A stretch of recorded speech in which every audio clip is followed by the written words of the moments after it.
Hakuna mtu mwenye fursa nzuri ya kujifunza kuhusiana na namna ya kula vizuri na kutunza mwili wake kama mtu aliyepata ugonjwa wa kisukari. Unajua, katika mazingira ya kawaida mtu kumwambia asile au apunguze kula ugali, aanze kupungua uzito, aanze kupunguza matumizi ya vinywaji vitamu, aanze kupunguza ulaji wa vile vyakula vyenye wanga nyingi,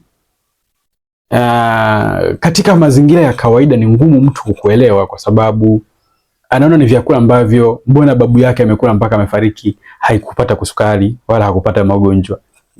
Mbona babu yake alifikia mpaka, yani kuna ile namna mtu anajaribu kujitetea, hata kama ungempa fakti za namna gani anakuwa hakuelewi. Lakini mgonjwa wa kisukari anapata fursa ya kujionea kupitia changamoto ambayo imempata mwenyewe.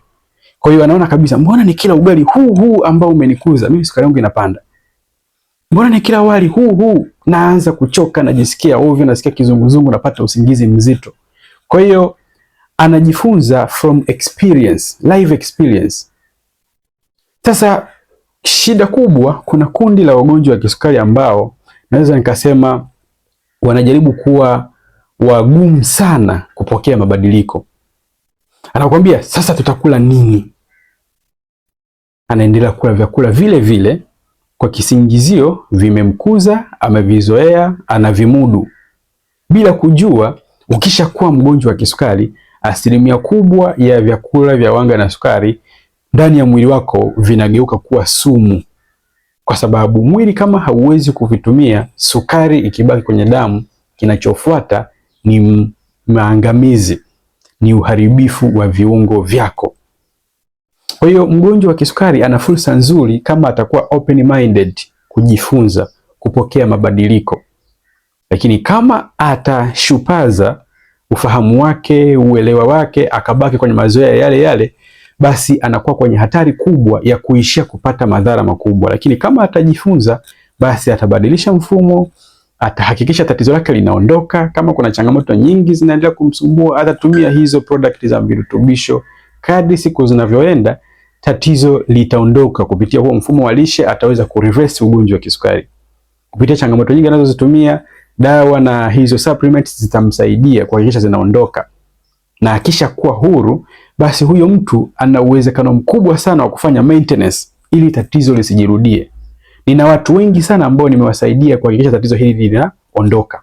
Baada ya kukaa vizuri, wanaamua kujitunza kwa sababu wanakuwa wameshafahamu mfumo mbaya wa maisha ni upi.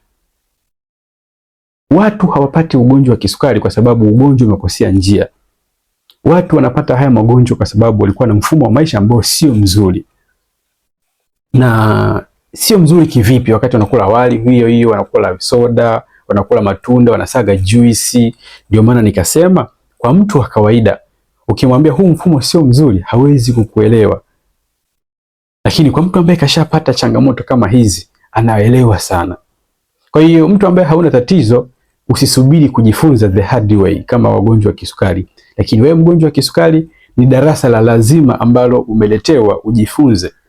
Lipokee kwa namna chanya, badilisha tabia, tatizo litaondoka, na endelea kujitunza, tatizo lisijirudie tena. Na mimi nimejifunza. Mimi ni Sam Nature na niko na movement maalum ya kusaidia watu wenye kisukari kuhakikisha wana reverse tatizo lao liondoke, na changamoto zote zinazowasumbua zihakikisha zinaondoka, wajiepushe na madhara makubwa, waendelee kufurahia maisha na kutimiza malengo yao na kufurahia na wenzi wao. Kwa hiyo kama wewe ni mtu ambaye una shida ya kisukari au unatamani kujikinga na ugonjwa wa kisukari, hapa ni mahali sahihi sana.